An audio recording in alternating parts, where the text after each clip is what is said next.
critical perspective of the contrastive of intelligence.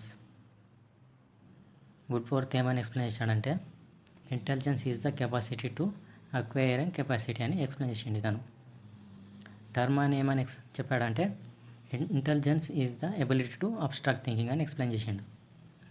Spearman ఏమని explain చేశాడంటే intelligence is a rational thinking అని define చేసిండు.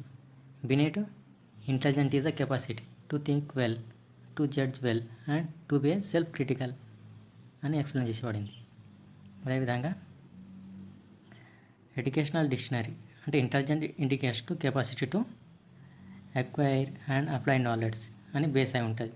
Education base meaning of ఏ ఇంటెలిజెన్సీ దేని మీద depend అయి ఉంటుందంటే learn, abstract thinking, solve problem అంటే ఇది మనకు క్రిటికల్ థింకింగ్ మీద బేస్ అయి ఉంటుంది. మళ్ళీ adjust to ability to adjust అవ్వడం. అదే విధంగా కైండ్ ఆఫ్ ఇంటెలిజెన్స్ అనేది ఇందులో అబ్స్ట్రాక్ట్ ఇంటెలిజెన్స్ అనేది ఉంటుంది. Concrete of mechanism are motor intelligence అనేది ఉంటుంది. ఇంకోటి సోషల్ ఇంటెలిజెన్స్ అనేది ఇందులో ఒకటి ఉంటుంది. అదేవిధంగా intelligent which is a means to understand అన్నమాట ఇందులో meaning. Intelligence attain the maximum level at age of 15 to 16 years మధ్యలో ఉంటుందని ఎక్స్ప్లెయిన్ చేయబడింది. ఇది సీటెట్లో అడిగిన బిట్, ఇది నోట్ చేసుకోండి. ఇది సీటెట్లో అడిగిన బిట్ కాబట్టి నోట్ చేసుకోండి, కంపల్సరీ ఇంపార్టెంట్. ఇప్పుడు మనం క్యారెక్టర్స్ ఆఫ్ ఇంటెలిజెన్స్ గురించి నేర్చుకుందాం. Intelligence is the born, it is cannot be acquired. అదేవిధంగా intelligence of every person is డిఫరెంట్గా ఉంటారు. Intelligence does not differ due to sex difference మీద డిఫర్గా ఉంటుందని ఎక్స్ప్లెయిన్ చేయలేదు ఇది కరెక్ట్గా. Environment is training and education also affected it. అదేవిధంగా హెరిడిటీ మీద కూడా ఎఫెక్ట్గా ఉంటుంది ఇంటెలిజెన్స్ అనేది. Intelligence and knowledge are closely రిలేటెడ్గా ఉంటాయి. Its helps to relate and adjustment. అదేవిధంగా environment also affected it. It's helps to solving complex problems and ability to gathering the experience. It's ability to intellectual works కూడా చేయొచ్చు మనం. It's ability to face the social situations. It is the group of abilities మీద base అయి ఉంటుంది. It is a not knowledge but relating the knowledge అని explain చేయబడింది ఇందులో.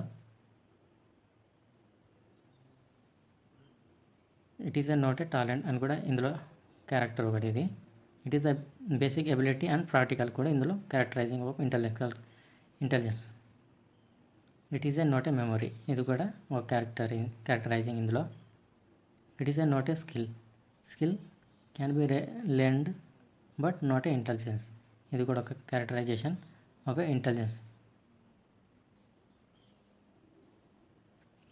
ఇందులో ఐక్యూ అంటే ఏంది, ఇంటెలిజెంట్ క్వోటెంట్ అంటే క్వోటెంట్ అనమాట.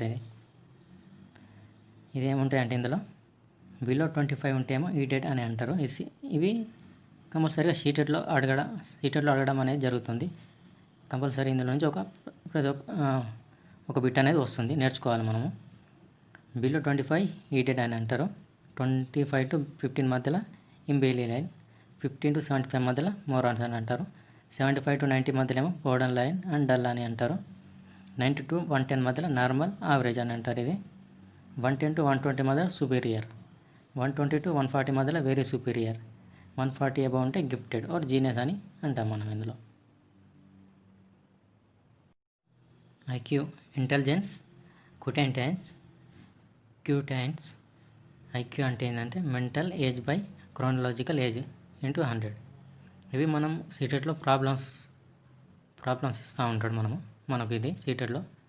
ఇది ఒక ఫార్ములా బేస్ అయి ఉంటుంది. ఐక్యూ పాయింట్అవుట్ చేయడానికి మెంటల్ ఏజ్ మరియు క్రోనలాజికల్ ఏజ్ ఇంటూ 100 చేయబడుతుంది.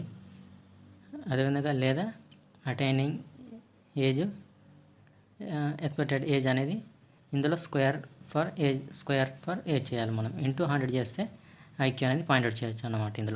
ఇందులో ప్రాబ్లం బేస్ చేసుకొని చేయాల్సి వస్తుంది. ఇది మనం సీటెట్లో అడగడం కూడా జరుగుతుంది.